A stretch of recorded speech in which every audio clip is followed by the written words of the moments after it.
Musabaylar. Musabay cemiyeti ve onun savdo şirketleri 19. asrning dastlabki 20, yani milodiya 1848 yildan boshlab Sharqiy Turkistondagi oz bir qism Uyg'ur savdogarlar bilan bir qatorda igilik tiklashda dunyoga yuzlanib, tijorat faoliyatini butun G'arbiy Turkiston, hatto Chor Rossiyagacha kengaytib, Toshkent, Olmuta, Anjan, Servaliski, Zaysan, Moskva, Qozon, Peterburg qatorliq shaharlarda savdo saroylarini qurgan. Chunki Qo'qon xoni Madali xon vafot bo'lgandan keyin Uyg'urlar G'arbiy Turkiston bilan tashqi savdoda Qo'qonliklardan ustun kelishga boshlagan edi. Uningdan boshqa Xitoy o'lkalarini nazardan saqit qilmay, Tianjin, Chengdu, Suju, Hangzhou, Xi'an, Lanzhou, Wuwei, Jiuquan qatorliq shaharlarda magazinlarni ochib, vakolatchilar turg'izgan. Uzoq o'tmay ular savdo tijoratini Turkiya, Germaniya, Finlandiya qatorliq donglik Yevropa ellariga hamda Arab yerim oralig'icha kengaytgan. Ana shu zamonlarda Musa Hajim o'g'li Bahauddin Musabay eri vagon qatorliq korxonachilar dunyo bozoriga bosib kirib, chet el kapitalistlari bilan savdo raqobat qilgan savdo bahodirlari edi. Musabaylar jamiyati ularning igilik boshqarish, ma'rifni rivojlantirish, yangi fan texnik kirgizish, san'at, tansafa va tantarbiyani gullantirish qatorliq jihatlardagi tuhfalari bilan Uyg'ur yaqinqi va hozirgi zamon tarixida yuksak o'rinda turdi. Musabaylarning asli yurti ayni vaqtda Qashqarga qarashliq Otush nahiyasining Eksoq kenti edi. Ularning 7 avlod ota-bobosi ashu qutluq va munbat zaminda tug'ilib, an'anaviy dehqonchilik, korxonachilik va chorvachilik bilan shug'ullangan. Ularning tashqi savdosi Musabay Hajimning otasi Abdurasul Baydan boshlab dunyoga yuzlangan edi. Musabaylar jamiyatining savdo setiqda asta zo'rayishiga asos solgan kishilar tovandikilar edi. Birinchi, Muhammad Ali.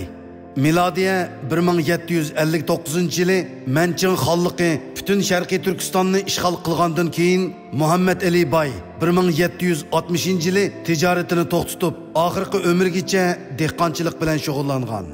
Ikkinchi, Abdulaziz. U 1760 yillardan 1790 yillargacha o'z yurtida dehqonchilikni asos qilib, qo'shimcha savdo bilan shug'ullanib, chorvachilik qilgan. Uning davrida yer zamin, mol-mulk, naqd pul ko'paygan. Uchinchi, Abdulmejid. Bu kishimi 1790 yillardan 1820 yillargacha dehqonchilikni asos qilib, qo'shimcha ot kasbi tijoratini davomlashtirib, tijorat doirasini kengaytgan. Shu davrning inovatli kishilarga va jamoat arbobiga aylangan. To'rtinchi, Turdi. Bu kishining dehqonchiligi bilan tijorati 1820 yillardan 1840 yillargacha o'xshash darajada kirimga ega bo'lgan edi. Uning davrida yer, suv, ishlab chiqarish qurollari, chorvachilik mollari alohida ko'paygan. Tijorat doirasi cho'ng shaharlarga yuzlangan. 5. Abdurasul Bay. Bu kishi 1840 yillardan 1870 yillargacha izchil tijoratni asos qilib, dehqonchilikni qo'shimcha elib borgan. U Musabaylar oilasi ichida tunji bo'lib chet el bilan savdo qilgan kishi. 6. Musa Hajim. Milodiya 1809 yili kuzda Eksoqda tug'ilgan bu kishi Dana otasi Abdurasul Bayning ta'limiga va oxirgi vasiyatiga amal qilib, birinchidan barliq tijoratga varislik qilgan. Ikkinchidan yakki egilik yaratib, tijoratga korxona ishlab chiqarishni qo'shgan. Otasining pulning xo'jayini bo'lmay, ilmning xo'jisi bo'linglar degan oxirgi vasiyatiga asosan Qashqar va Qo'qon va Buxoro qatorliq joylardagi oliy bilim yurtlarida o'qib, arab, Paris, Ordu tillarini va shu til yoziqlardagi ilmlarni mukammal egallab qolmay, yana texi jahon kezib, yangi ma'rif, yangi kashfiyotlarni ko'rgan. Shuning bilan u ilg'or Yevropadan o'ginib, Sharqiy Turkistonni zamonaviylashtirishni ko'ngliga pukkan. Natijada 1885-yili Ili viloyatining markazi Kurada 200 nafar ishchisi bor tunji teri pishiqlab ishlash korxonasi, uning yeniga tugma, yelim, kigiz, sopun, sham, gilam, arqon, ot egar jabduq va harbi jabduqlari qatorliqlarni ishlab chiqarish korxonalarini qurgan. U yana ikki o'g'li Husayn boy, Bahovuddin boyni yuqori maktablarda o'qitib, bilimlik qilib yetishtirish bilan birga ularni zamonaviy fan texnikani qo'llag'uvchi, yangilik yaratuvchi qilib tarbiyalagan. Musa Hajim hayot vaqtida Qozondan yangicha muallimlarni, Buxoro, Bag'doddan diniy ulamolarni taklif qilib, madrasalardan chet el tili, tarix, astronomiya, matematika, ilmiy tajvid qatorliq darslarni o'tkazgan. O'zi necha ming parcha kitob va dunyoning har qaysi joylarida nashr qilingan gazetlarni to'plab xalqqa kutubxona ochib bergan. Musa Hajim umrining oxirida jamoat ishlari bilan mashg'ul bo'lib, tijorat va egilik boshqarishni o'z o'g'illari Husaynboy bilan Bahovuddin boyga o'tkazib bergan. Bularning tijorati 1895-yil kuzda Yevropaga yuzlangan bo'lib, shuningdan buyon Musa Hajimning ismi farzandlarining familiyasi qilinib, Yevropada bo'libmi Char Rossiya va keyingi Sovet ittifoqida Musaboyev deb atilishga boshlagan.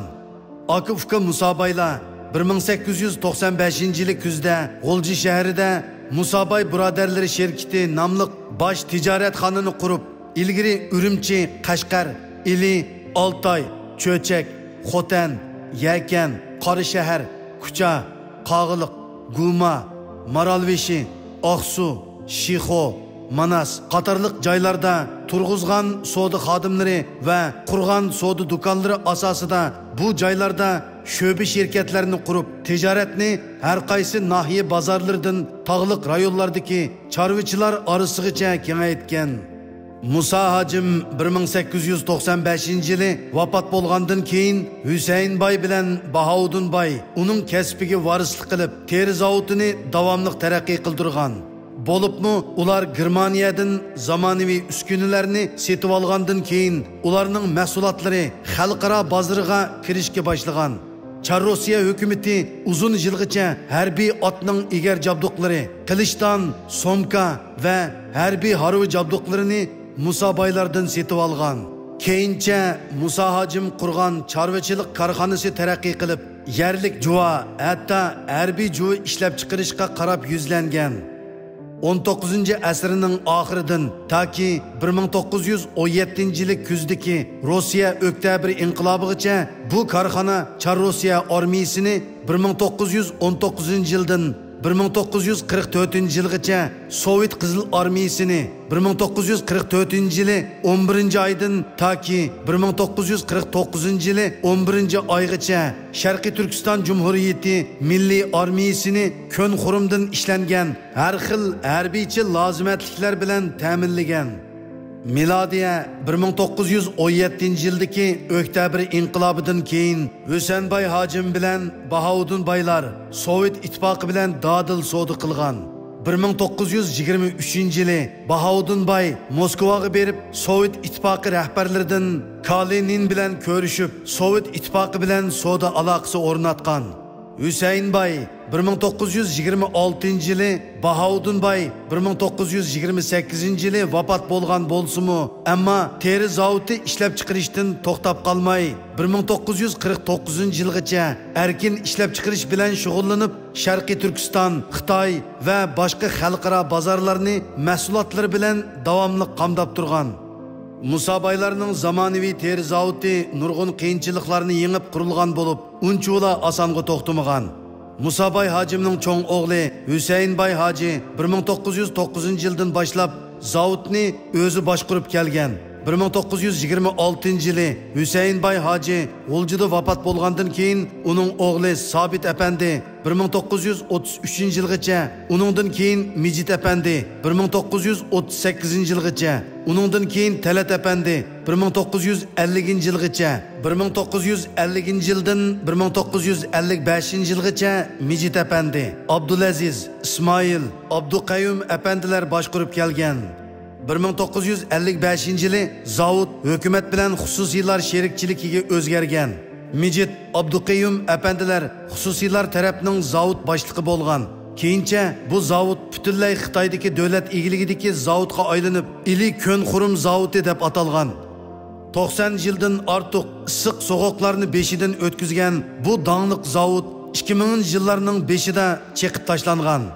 Musabay Hacim va uning avlodlari tijoratini tashqi dunyoga yuzlantirgandan keyin Yevropa elleridagi sanoat inqilobi va yangi zamon ma'rifining turtkisida barliq kelgan büyük kashfiyotlarni o'z ko'zi bilan ko'rgan va uningdan ilhomlanib Sharqiy Turkistonda yangi ma'rif, yangi texnika barpo qilishga bel bog'lagan. Musa Hacim o'g'li Bahoudinbayni chet ellardagi fan tadqiqot xodimlari bilan aloqa bog'lab, ularni Qashqar va G'uljini markaz qilgan Sharqiy Turkistonga taklif qilishga buyurgan.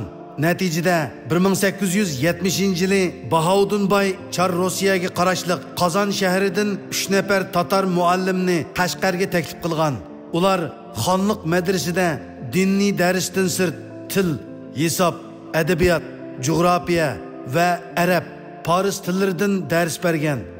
Shu yili 1870-yili Bahoudinbay Ili Baytullah Jami masjid yenidagi madrasada 4 sinflik maktab qurib, til, hisob, arab, faris tili va tarix darslarini o'tkazgan.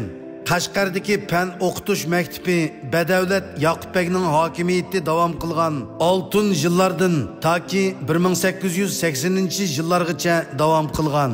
Ammo Zozongtang ishg'oliyatidan keyin mutassib diniy kuchlar dushman bilan birlashib yangicha maktabga to'sqinlik qilg'ashqa aka-uka Musabaylar otisi Musa Hacimning yordamida mazkur maktabni o'z yurti Atushning Iksoq kentiga yo'tkab ketgan va dastlab 3 sinflik maktab qilib ochgan. 1883-yilga kelganda 8 sinflik qilib o'zgartishni qaror qilib ish boshlagan.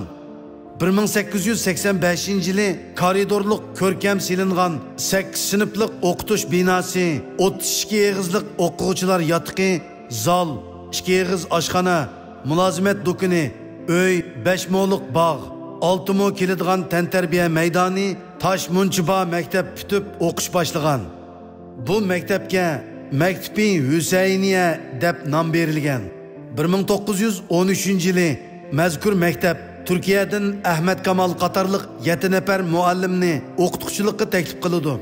Maktabning butun chiqimini hamda bolalarning tomoq, kiyim va qiyinchiligi bor o'quvchilarning oilasiga beriladigan yordamgachi bo'lgan rasxotlarini Musabayevlar o'z ustiga olgan. Bu maktab 1914-yili Yangzingshin tarafidan taqo'tilgandan tortib toki 2014-yili butunlay pechatlanganga qadar bir asrdan ortiq taqilish va vayron qilinish qismatlariga duchor bo'lgan.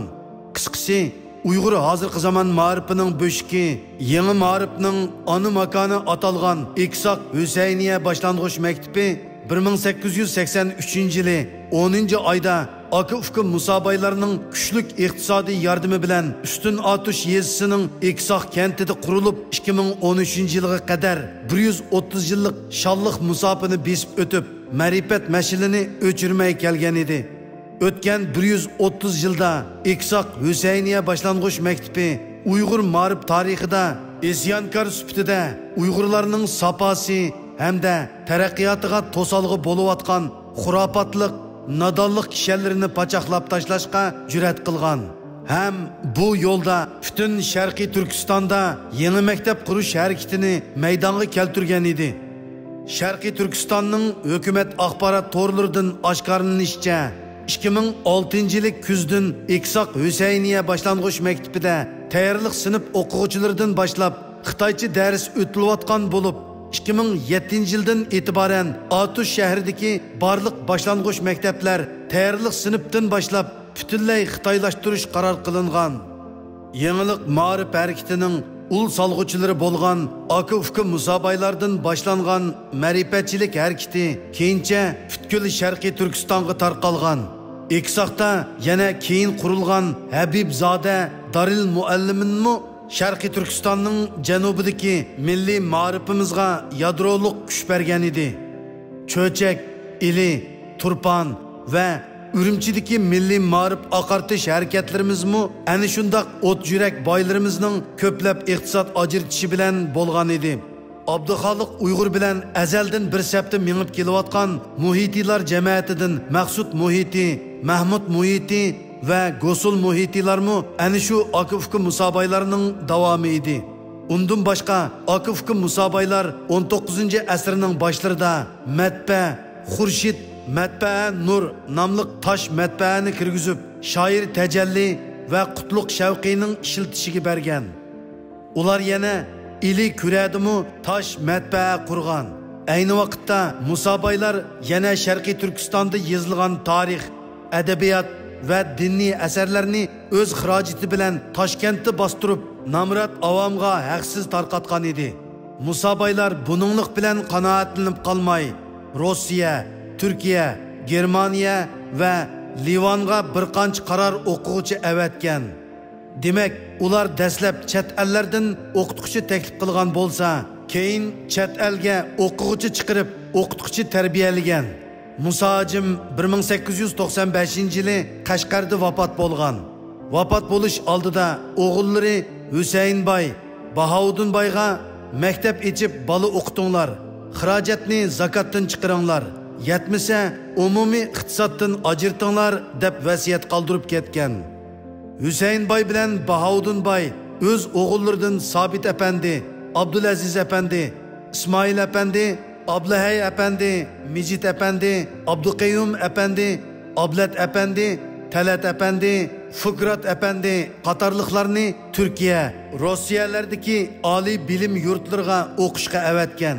Mijit apandi bilan Abduqayyum apandi Turkiyadagi o'qishini tamomlagandan keyin Germaniyaning Berlin, Bonn shaharlariga berib, injener, master yollagan. Natijada ular bilim olgandan keyin chet ellik mutaxassislarning o'rnini bosgan. Zavod boshqarishni o'z ilkiga olgan. 1912-yilga kelganda zavod ishchilari ko'payib 500 dan oshgan. Shu chaqda bir qism ayollar Husaynboyga o'qish va ishchi bo'lish talabini qo'ygan. Akifki musobaylar ularning talabiga darhol qo'shilgan va Rossiyaning Qozon shahridan Xalicha Avustay qatorliq 4 nafar ayol o'qituvchini taklif qilib, G'oljida ayollar maktabi ochgan. Bu maktabda 300 nafarga yaqin ayol o'qigan. Ular bir tarafdan Uyg'ur tili, hisob, tarix, coğrafya qatorliq darslarni o'qisa, yana bir tarafdan kiyim tikish, kesish, yung popayka, sharpa, yog'liq, palay to'qish, rashiliya ishlash, kashtichilik qatorliq qo'l hunarlarini o'rgangan. Maktabni bitirgan ayollar usta hunarvallardan bo'lib chiqqan. O'qishni talab qilganlar davomli ko'paygashga bu maktab hunar maktabi deb atalgan. 1913-yili ochilgan bu hunar maktab 1949-yildan keyinmi bir qancha 10 yil davom qilgan. Bu maktabda necha 10 ming ayol o'qib, munavvar korxona ishchilariga aylangan. Akifki musobaylar 1870-yildan boshlab ona vatanimizda birinchi bo'lib ma'rif islohotini yo'lga qo'yib, Sharqiy Turkistonning yangi zamon ma'rifiga o'chmas to'hfalarni qo'shgan. Ularning oliyjanob islohot ro'yi va esil fazilati bugungi mamatliq va qiyin davrimizda o'xshashla real yetakchi va namunalik ahamiyatga ega. Musobaylar jamiyatidan Bahovuddinboyning cho'ng o'g'li Ismoil Musoboy, Husaynboyning cho'ng o'g'li Sabit Musoboy va Anvar Musoboylardek o't yurak milliy inqilobchi o'g'lonlar ko'plab yetishib chiqqan. Husaynboy bilan Bahovuddinboylarning kichiki bo'lgan Obulasan Musoboy 1933-yili qurilgan birinchi Sharqiy Turkiston Jumhuriyatining savdo va dehqonchilik ministri bo'lgan bo'lsa, Anvar Musoboy 1944-yili qurilgan ikkinchi Sharqiy Turkiston Jumhuriyatining moliya ministri bo'lgan. Ismoil Musoboymi milliy inqilobga qatnashib, Sharqiy Turkiston Jumhuriyati vaqtliq hukumati qurol yarog' setib olish idorasining boshlig'i, pul chiqarish idorasining boshlig'i qatorliq vazifalarni o'tab, shu chog'dagi milliy hukumat tarafidan 2 qitim inqilob ordeni bilan taqdirlangan.